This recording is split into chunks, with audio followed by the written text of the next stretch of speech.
Hello all, myself Dr. Nagarjuna. I'm a senior orthopedic surgeon from Kim Sunshine Hospital, Kachiboli. I specialize into complex trauma, joint replacements and keyhole surgeries. So ఈరోజు topic ఏంటి అంటే చాలామందికి కామన్గా ఉండే doubt, ఈ లోపల plates fracture అయితే ఏం వేస్తారు, వేసే ప్లేట్స్ ఎప్పుడు తీయించుకోవాలి, తీయాలా వద్దా, తీయాల్సిన అవసరం ఉందా లేదా. సో జనరల్లీ ఎనీ ఫ్రాక్చర్ రెండు రకాలుగా ఫిక్స్ చేస్తానండి జనరల్ కామన్ మ్యాన్స్ టర్మినాలజీలో. ఎదర్ ప్లేట్, ఇలాంటి ప్లేట్ ఏదైనా వేస్తాము, లేదంటే ఒక రాడ్ లాంటిది ఏదైనా వేస్తాం, బోన్ లోపల వేసే రాడ్ లాంటిది వేస్తాం అనమాట. సో ఈ రాడ్లు ప్లేట్లు బోన్ అతికేంత వరకు మాత్రమే దాని పని ఉంటుంది. బోన్ ఒకసారి అతికిన తర్వాత దానికి పని ఉండదు and it will be an additional structure.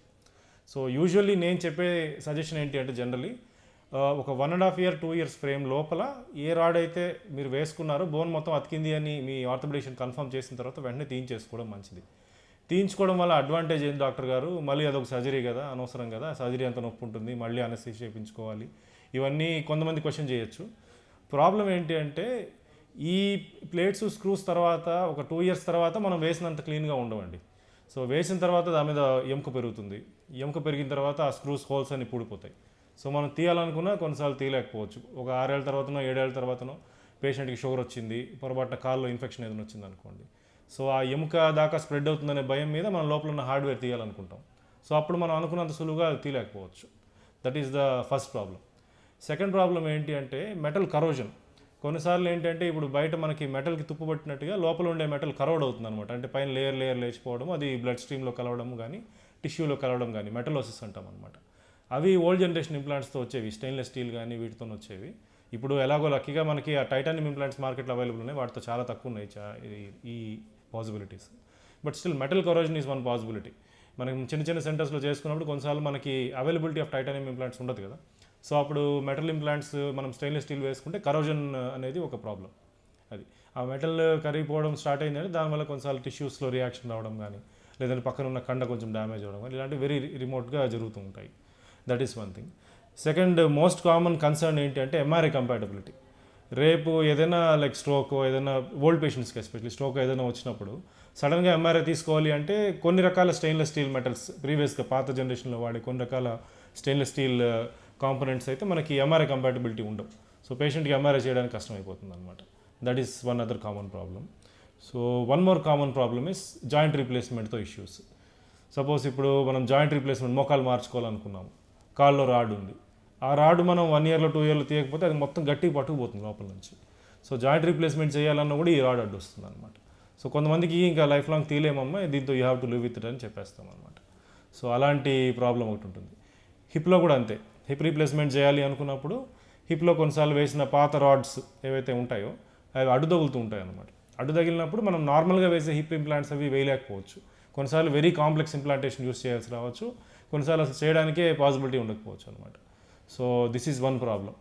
దీన్ని దృష్టిలో పెట్టుకుని కూడా ఫ్యూచర్లో మనకి ఏదన్నా అరుగుదల ఇలాంటివి ఉన్నవాళ్ళు ఇంప్లాంట్ తీయించేసుకుంటే తర్వాత నెక్స్ట్ ఫర్దర్ రీప్లేస్మెంట్ ఆప్షన్స్ అనేవి మనకి సింపుల్గా అయిపోతాయి, కాంప్లికేషన్స్లోకి వెళ్ళం. That is one thing. So ఇవి general complications. And types of metals used in this implants. Generally stainless steel చెప్పాను కదా, కొత్తగా వస్తున్నది టైటానియం. టైటానియం అనేది ఇప్పుడు ఉన్న మార్కెట్లో ఉన్న వాటిలో బెస్ట్ మెటల్. అది ఎందుకు బెస్ట్ మెటల్ అయింది చెప్తాను చూడండి. స్టెయిన్లెస్ స్టీల్ మెటల్ ఇప్పుడు ఎలా ఉందో, ఇప్పుడు ఇదే సైజ్ టైటానియం మెటల్ తీసుకుంటే ఈ స్టెయిన్లెస్ స్టీల్ ప్లేట్ కన్నా కూడా కొంచెం తేలిగ్గా ఉంటుంది. First thing wait.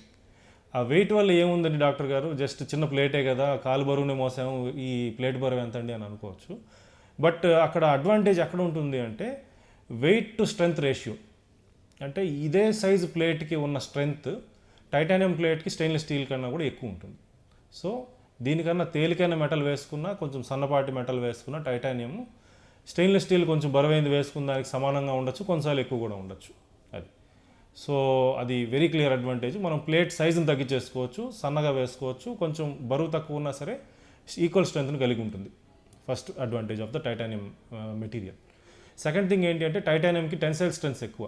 అంటే ఇప్పుడు సపోజ్ ఈ మెటల్ని నేను ఏదైనా హెవీ ఆబ్జెక్ట్తో కానీ ఇలా బెండ్ చేస్తే విరిగిపోయే ఛాన్స్ ఉంటుంది. ఆర్ మనం బాడీలో వేసిన తర్వాత కూడా కొన్నిసార్లు ప్లేట్లు ఇరిగిపోయి స్క్రూలు ఇరిగిపోయిన అదిరిగి వస్తూ ఉంటారు.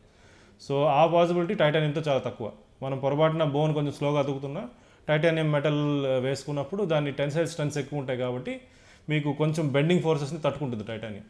సో అప్పుడు మీకు ఆ ప్లేట్ బ్రేక్ అవ్వడం ఇలాంటి కాంప్లికేషన్స్ చాలా తక్కువ ఉంటాయి. So that is one advantage.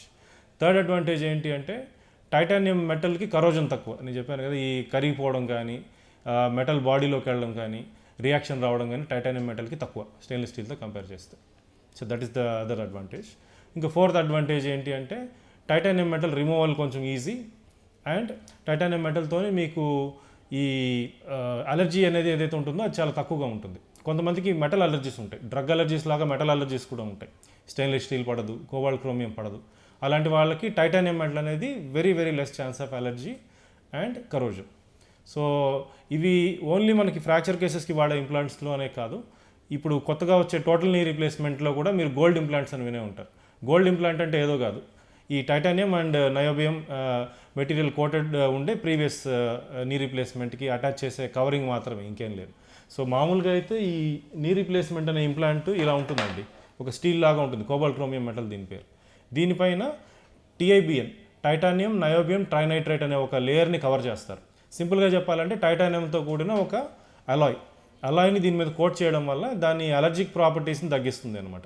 Cobalt chromium basically కొంతమందికి అలర్జీ వచ్చే ఛాన్స్ ఉంటుంది. టైటానియం కోటింగ్ వల్ల మీకు టైటానియం లెస్ అలర్జిక్ కాబట్టి అలర్జీని ప్రివెంట్ చేసుకోవచ్చు. నోన్ అలర్జీస్ ఉండే వాళ్ళకి గోల్డ్ ఇంప్లాంట్స్ సజెస్ట్ చేస్తాం.